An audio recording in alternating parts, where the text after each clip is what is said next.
অশান্ত পরিস্থিতি এখনো বিদ্যমান প্রতিবেশী রাষ্ট্র বাংলাদেশে। বাংলাদেশের হাসিনা সরকারের পতন ঘটেছে, তিনি পদত্যাগ করেছেন।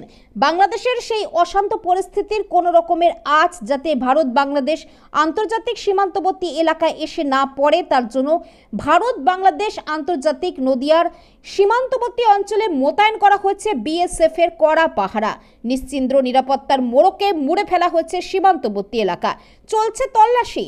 নদিয়ার কৃষ্ণগঞ্জের গেদে সীমান্তে বিএসএফ এর কড়া নজরদারির মাঝে 32 নম্বর ব্যাটালিয়ন কোম্পানির কমান্ডার সুজিত কুমার জানালেন, যে কোনো রকম পরিস্থিতির মোকাবিলা করতে তৈরি বিএসএফ জওয়ানরা। যদিও মঙ্গলবার সকাল থেকেই কড়া নজরদারির মধ্যে যারা বিএসএফ এর চেকপোস্টে দেশে ফেরার জন্য এসে দাঁড়িয়েছেন, তাদের পড়তে হচ্ছে বিএসএফ এর প্রশ্নের মুখে। কারণ যারা বাংলাদেশ থেকে ভারতে এসে চিকিৎসা করিয়েছেন, তাদের মেয়াদ শেষ হয়ে গিয়েছে ভিসার। সেই কারণে বাংলাদেশ যতই অগ্নিগর্ভ হয়ে উঠুক না কেন, দেশে তো ফিরতেই হবে। নিরুপায় হয়ে নদিয়ার সীমান্তবর্তী বিএসএফ চেকপোস্টে তারা সময় কাটাচ্ছে। পরিস্থিতি তখন ভালো ছিল, আমরা তো গ্রাম থেকে এসেছি, গ্রামের কোনো ঝামেলাটা দেখিনি। এই বর্ডারে এসে শুনছি অনেক ঝামেলা, বা খবরে শুনছি অনেক ঝামেলা চলছে শহরের দিকে, কিন্তু গ্রাম দিকে কোনো ঝামেলা নেই।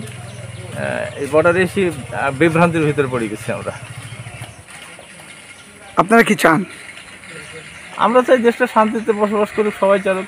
এর আগে সরকার তো অনেক ভালো ছিল, এখন নতুন কে আসবে জানি না কিভাবে হবে। আমরা তো চাই যে আমরা সাধারণ মানুষ ভালো থাকলে ভালো।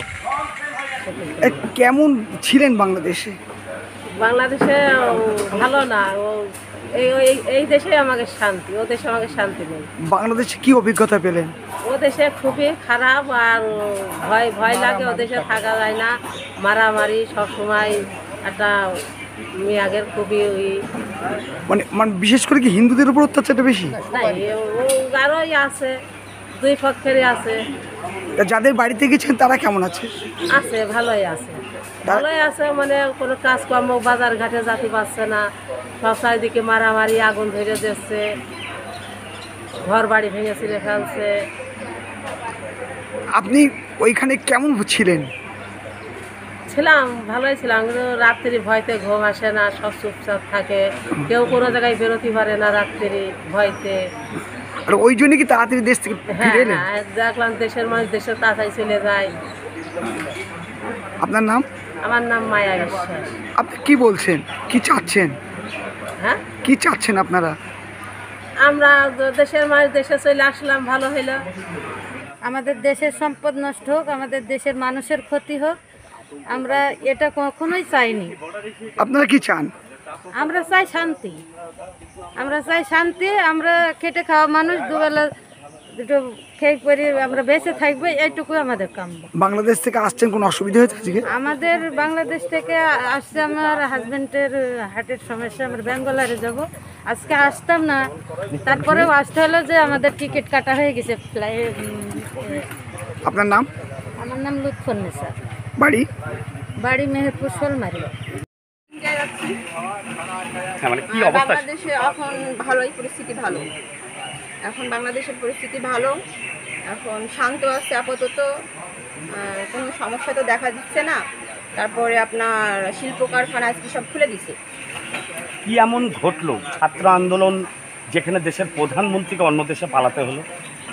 আমি যতটুকু শুনেছি কোটার জন্য এরকম করছে, তাছাড়া আর বিস্তারিত বলতে পারবো না। কোটাটা তো সেটা সংবিধান চেঞ্জ হয়েছে এবং কোটাতে সেটারও সংশোধনী করা হয়েছিল, তারপরে আবার পরিবর্তন করছে, এটাও শুনতেছিলাম, এখন সঠিকটা জানি না। বারবার যেটা অভিযোগ হচ্ছে যে ছাত্র আন্দোলনের নাম করে বেশ কিছু জঙ্গি সংগঠন এই আন্দোলনে জড়িত হয়ে গেছিল এবং পরবর্তীতে আন্দোলনটা জঙ্গিদের হাতে চলে গেছিল। এটাকে কিভাবে দেখছেন? এখন মানুষ তো বলছে, কিন্তু সেরকম তো কিছু বোঝা যাচ্ছে না। তো ছাত্ররাই যা করতেছে, ছাত্ররাই করতেছে। এখন ধরেন বাংলাদেশে যতগুলো ভার্সিটি আছে, সব ছাত্ররাই আন্দোলন করছে, এবং কত মায়ের সন্তান গেছে তার ঠিক নেই। মোটের ওপরে এখন আপনারা কি চাইছেন? মিলিটারি শাসন? আমরা শাসন চাইছি না, আমরা কিছু না, আমরা শান্তি বাংলাদেশ চাই, শান্তি, যাতে আমরা শান্তিতে বাস করতে পারি। তাতে ক্ষমতায় কে আসুক আমার সেটা আসা যায় না, এক কথায় শান্তির দেশ চাই। শান্তিতে বাস করতে চাই, যাতে কোনো জায়গায় এই যে এখানে আসবো, আমি আজকে একা আসছি কিন্তু আমার আম্মা আসতো, এই যে এই গণ্ডগোলের জন্য আমার আম্মার ভিসা পাই, একা আসতে হয়েছে। এইটা একটা কঠিন না? যদি এইটা না থাকতো, এই গণ্ডগোলটা না হইতো, তাহলে শান্তি অবস্থায় থাকতো, ভিসাটাও পেয়ে যেতাম, চলে আসতাম দুজনাই। আমরা শান্তি চাই, শান্তি।